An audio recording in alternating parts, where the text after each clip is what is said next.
Hello and a very good Sunday morning. Right, so this has easily got to be the warmest February of all time. When I say all time, I mean in my history, since returning to, well, I've lived in London since we came back from Jamaica, and that was in 1977. So this has got to be the warmest February in 47 years. And I'm loving it. Short weather. Right, so I'm gonna be brief here. And I'm gonna tell you about my party. Right, so I organize parties every 3 months, and I let people, or rather I host a party every 3 months, and I let everyone in for free. And the question that keeps coming up is, how do I make my money? What do I get out of it? There is that saying that we do not give to receive. Right, so I have, ever since I discovered partying and clubbing, I decided that that's what I wanted to do for time and all eternity. I say dramatically, but if you get my drift, that's what I enjoy. So back in the 80s, the early 80s to mid 80s, when I started going out, music was good. So you could go anywhere, any nightclub, and you were going to have a good time because the music was good. But then come to the 90s, the music started to change. So my clubbing, partying habits started to drop off. And then we come into the 2000s, and we find ourselves here where we are. And the music is dire. So the only way for me to enjoy myself is to organize a party myself. And in order to have a party, you need to fill it with people. So how can I invite people to a party and then tell them that they need to pay? So I did one party back in June 2016, and in order to make that party swing, it was an 80s party, but in order to make it swing, it was necessary for me to put all the elements in place. And one element that was necessary was Jocelyn Brown, the soul singer.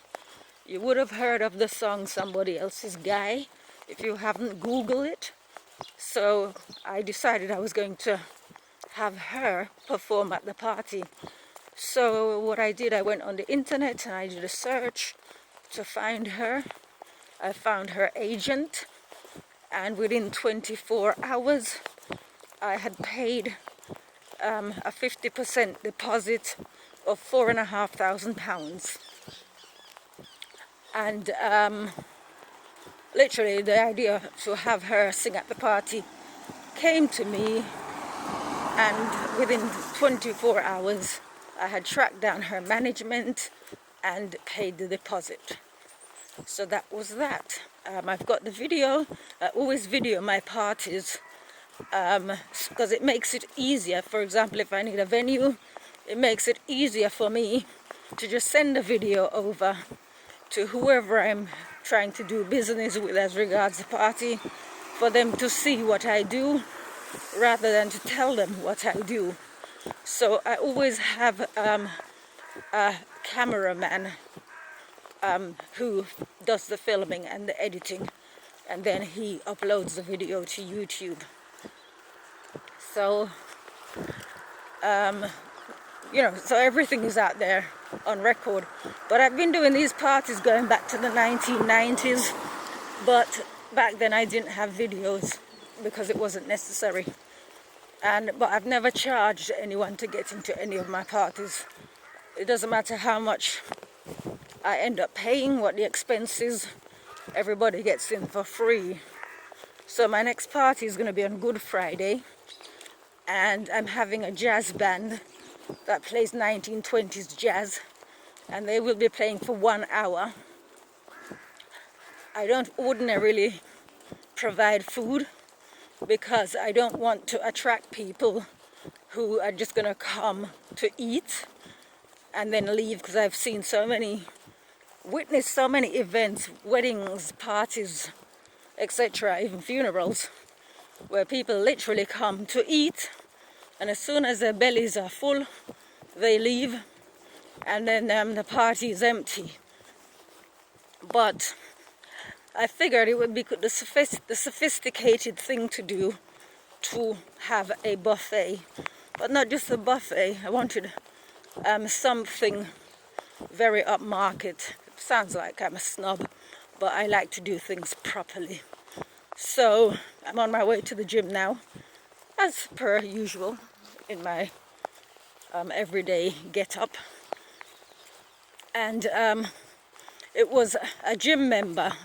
So I give myself a lot of time to plan my parties in my mind. So I can throw out ideas. I can think about those ideas and whether they're workable or not. And I've got enough time to work with. So, I mean, it's like when I did my 50th birthday party, I decided I wanted to have village people.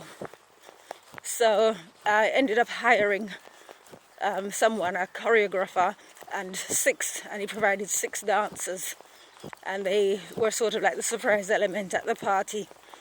I've got that video as well, so you can hear the reaction of all who attended. Yeah, so my parties are good, basically, if I say so myself. But I don't think in terms of myself. In fact, I'm offended when people say, oh, I hope you enjoy your party, I hope you have a good time. It's not about me enjoying my party. It's about my guests. You don't invite people to your party and then you just think about yourself. You just play music for yourself. I've been to weddings where the bride and groom, I don't see the point in inviting people. You invite people to watch you having a good time.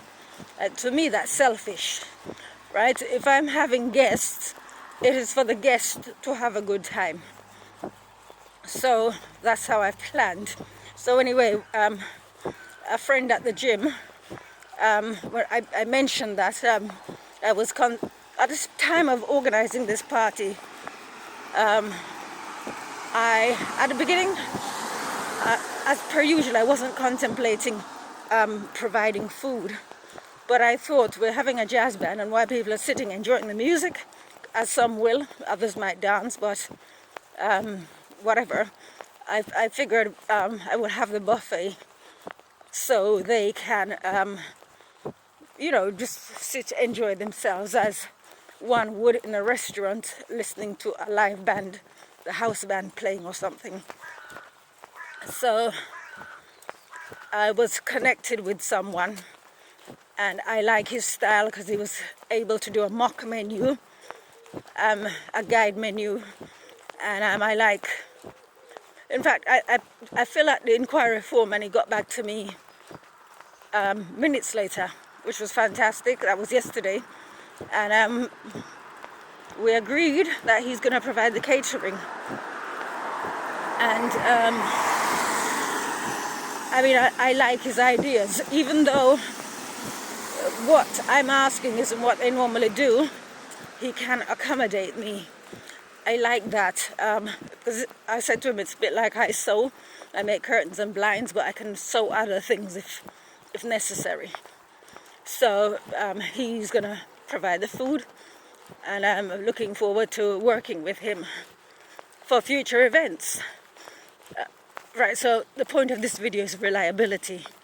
When I decided that I wanted to provide a buffet, I kind of thought, oh my gosh, I could end up with someone who says, yes I can, and then on the night it's a disaster. So I'm very pleased that this is somebody who's got a track record, who has a business, and who is happy to accommodate. And for him, it's not about, right, let's see how much money I can make from you. It's about providing a service first and foremost. And this is the thing, if you provide the service and you're good at what you do, you will get recommendations, you will get customers. But when you prioritize money, I know so many people in business, even in the same line of work as I do, who are complaining that they have no work. And it's because they put profit above providing a service. So they will use cheap materials and so on, because it's about their profit margins. And you attract the kind of energy that you deserve. So if you don't get clients, it's your fault. Now, with my parties are always good, because I plan them so that people will enjoy themselves. I don't plan them so that people are going to say, she's a fantastic organizer, the food's fantastic, this, that, the other. I plan it so they will enjoy themselves. And if they enjoy themselves, they will go away and tell people about it.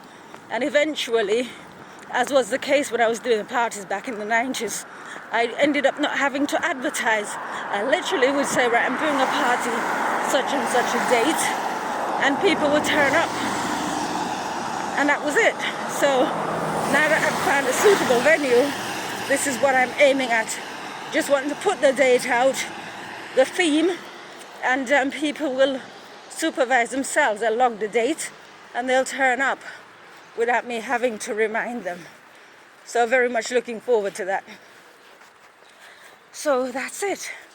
There doesn't have to be any profit involved. It can just be, wanting to have a good time and inviting others along to have a good time with you. Right, so I've arrived. Have a lovely day. Look after yourself. Bye-bye.